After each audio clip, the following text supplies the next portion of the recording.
Hello everyone, Charles Watts here, the Arsenal correspondent at Goal, joining you on Monday, the day after the Premier League season came to an end. Arsenal finishing fifth, scoring 5 goals, going out with a bit of a bang, beating a very lackadaisical, shall we say, Everton side who were very, very much feet up on the beach already after guaranteeing themselves survival during the week ahead of that game. But Arsenal did what they had to do. They got the win, but ultimately it wasn't enough. Tottenham also cruise into a 5-0 win themselves at Norwich. And it's them who get fourth. Arsenal left to rue those 2 crushing defeats at Tottenham and Newcastle last week. Means they miss out on the Champions League. It's Europa League football for Arsenal next season. They do go back to Europe, of course, after a season out of it this time around. But they didn't quite get back to the Champions League. It's going to be a big sort of season of what-ifs, isn't it? I think this one, when you look at it. I tried to write a piece. Well, I did write a piece today that's gone out on Goal. You'll find it on my social media if you go and have a look at it right now or after this video. And trying to kind of sum up Arsenal's season or define Arsenal's season. And it's really, really difficult to define the season because you can look at it 2 ways. And there's so many different cases for the argument of how you sum up Arsenal's season in terms of clear progress. There was moved up 3 places in the league, 5th place, more wins, 22, more points, more goals. The definite signs of progress. You can just see by the players on the pitch, the atmosphere changing, the young players stepping up. Definite signs of progress. But then, 13 defeats. It's just too many. Awful.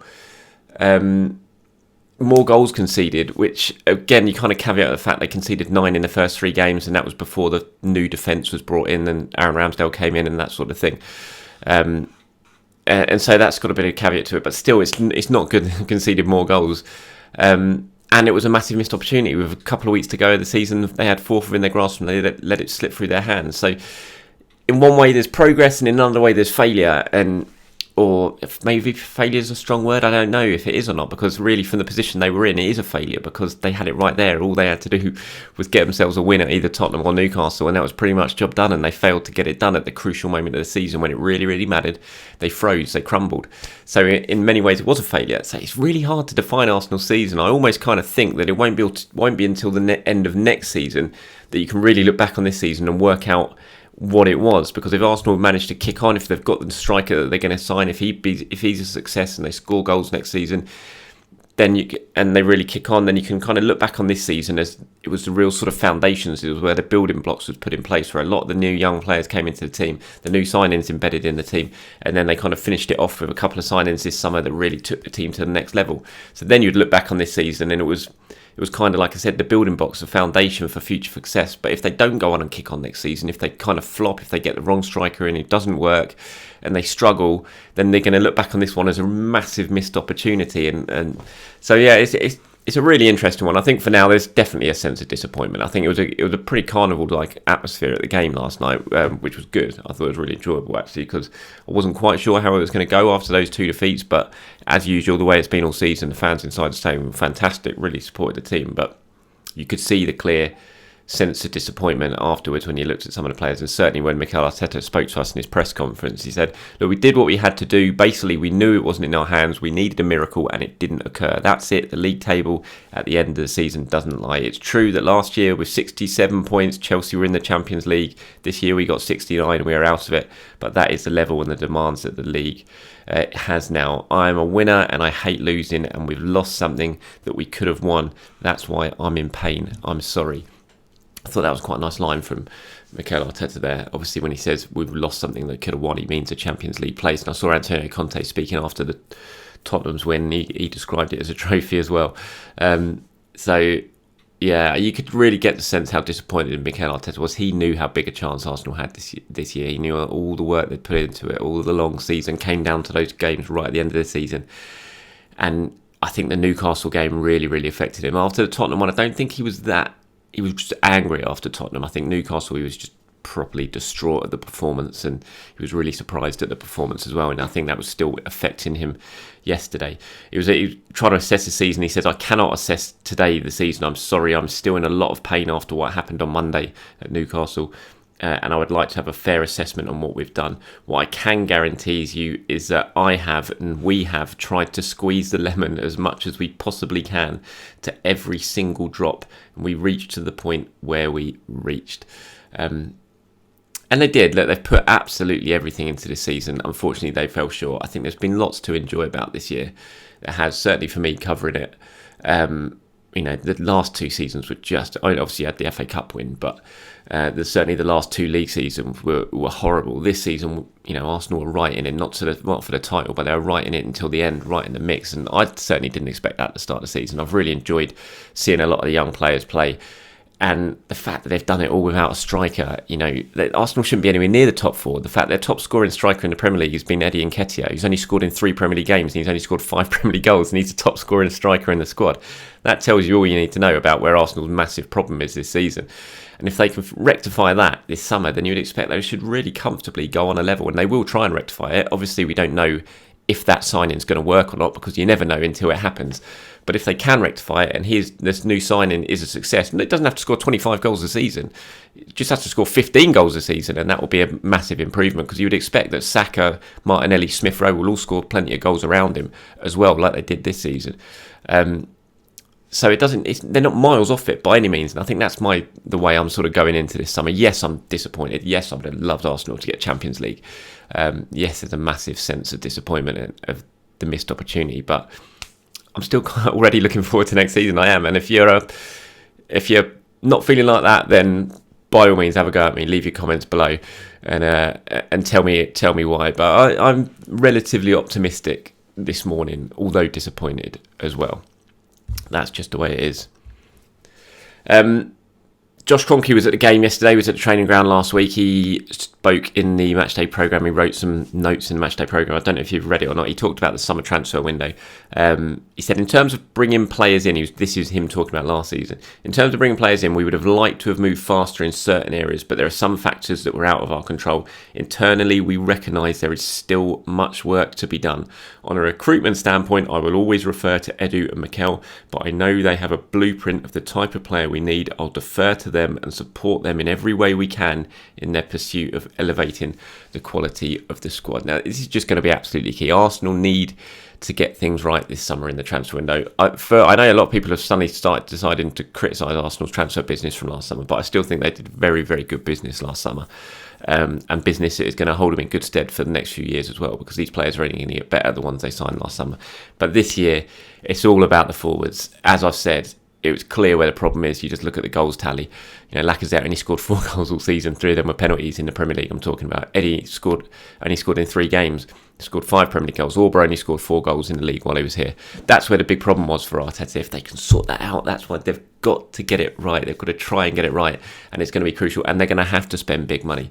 Gabriel Jesus will not come cheap. Yes, he's got only got a year left in his contract, but Arsenal is still going to have to pay some decent money to sign him. Like, they won't be the only club in the running, and there'll be other clubs in the Champions League, such as Tottenham, for example, who Mike McGrath at the Telegraph today is reporting are going to certainly challenge Arsenal for Gabriel Jesus this summer. Arsenal hope that the work they've already put into signing Jesus will hold, sort of give them the edge over Spurs in that, even though Spurs are in the Champions League. But there's other strikers they'll be going for. It won't just be Jesus. They'll be putting the feelers out for a lot of strikers, and it's going to be really interesting to see who they bring in, how much money they spend, and how many forwards they bring in. Like I said, I'm fully expecting 2 forwards to arrive, Jesus and another potentially, and it'll be really interesting. It's going to be so key. If Arsenal can get that right, then I don't see their squad is not that short. I don't buy into the whole fact that this is going to be Arsenal's best opportunity. This was Arsenal's best opportunity in years to get back in the top 4. I think they've got a very good opportunity next season. You look at the 4. Yes, they've got European football, but as long as the Saliba situation is resolved, and hopefully he stays, 4 centre backs of Holding, Gabriel, White, Saliba, and Holding. That is a very solid defensive quartet for centre-backs that can get you through the season, especially when you've got Tomiyasu there who can play centre-back if needed. Your full-backs are pretty solid. Yes, I know Tavares hasn't been great, but I still think he's capable of being back up to Tierney if Tierney stays fit. That's a Big question mark. Obviously, Tomiyasu, and then we'll wait and see what happens with Cedric. Arsenal may well bring in another backup fullback. We'll wait and see on that. Cedric did all right at times. He had a good game yesterday. Maybe that's a change I'll make. But as far as I'm aware, Cedric doesn't really want to go at the moment. I think if Cedric stays, I can't see Arsenal bringing in another fullback. Midfield, I think they'll certainly sign someone, at least one midfielder. But then out wide, I think they're fine. It's just the forwards. You get those forwards, and I think they can be positive. So Josh Kroenke there, the way he's talking, he says that they will do all they can in their pursuit of elevating the quality of squad. It's just got to be, for me, you've got to focus on that forward line now. Mikel Arteta has never signed a forward since he arrived at the club. That's mad. That is definitely going to change this summer, and they've got to get it right. 100% going to get it right. If they can, I see no reason why Arsenal can't have a really good go at the top 4 next season and be successful in Europe as well.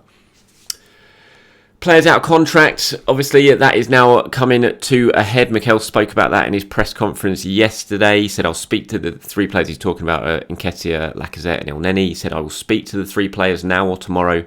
And after that, we need to start to move on. But we have a clear idea of what we want to do.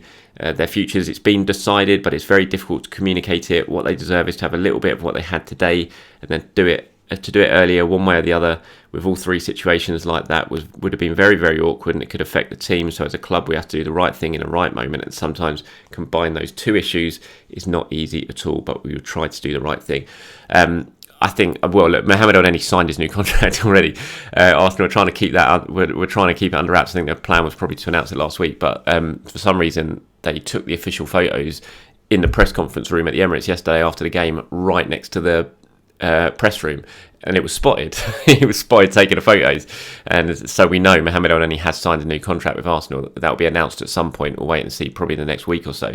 1 year he's signed with an option of extending it for another year. I thought Elneny was very good yesterday. It makes perfect sense to me, that deal. There's no point he knows the club. He's a very solid player.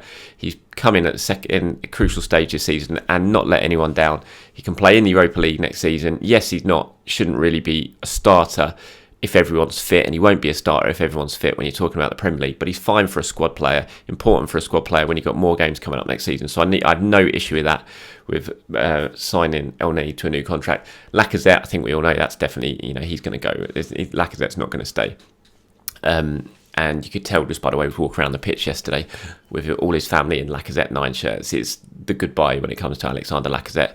He'll be off in the summer to somewhere, potentially Lyon, returning to Lyon to see out his career. Nketiah is the interesting one. I still feel like he's probably going to go. I mean, Mikel was speaking about him yesterday. He played well yesterday, got another goal. He's had a very good end to the season, Nketiah, but I think you're too far down the line with it. And, he's turned down Arsenal's contract offers before. He seems very entrenched in his ideas of what he wants to do. And ultimately, it's up to him, isn't he? If he wanted to, he could have stayed. He could have signed by now, but he hasn't. And I just feel, even he's had this run at the end of the season, I still think he probably thinks, Arsenal are going to sign some forwards this summer and I'm going to end up back on the bench again and be a bit part player next season. And he's obviously decided at his age now he wants to go and try something new. So I'd be surprised if Eddie signs a new contract. We'll wait and see. That will all come out pretty quickly, I imagine. Certainly Lacazette. Maybe Nketiah will be announced at the same time as Lacazette, but we'll wait and see. As far as Elneny is concerned, though, he's staying, no doubt about that. He has signed. We'll wait and hear what happens with the other 2. And there's other players as well who are going to go this summer. Bernd Leno, for example. I imagine Ainsley Maitland-Niles will head off when he comes back from loan. Reece Nelson potentially will end up back at Feyenoord. He's had a good second half of the season there. Maybe they'll buy him. There's lots of players that Arsenal need to move on this summer. Torreira, Mari. There's lots of them. So the hard work starts now. The season's finished. You're already starting to look ahead to next season. And for Edu, for Mikel Arteta, everyone, it's straight back in today and it's start to get the job done. You've got an awful lot of work you need to do this season. You've got to continue clearing the decks. You've got to bring new players in. You've got to add some real quality, certainly up front. And you've got to sort out potentially a couple of contracts as well, especially Bukayo Saka. So no rest for those guys. They're straight back on it today. The players obviously will be heading off on their holidays right now. But yeah, for the rest of them, it's straight back to London Colney, get in those offices, get on those phones and get some deals done. Thank you for all your support during the season. It's been great. Really appreciated it. I will continue to post these videos as the summer progresses, trying to keep you as updated as I can with the transfer window. If anything happens You'll find out on here, or you'll find out on my social media as well. So do follow me on Twitter and Facebook. Thanks for watching, everyone. Have a very good day. Again, lastly, thanks for your support this season. I'll speak to you soon.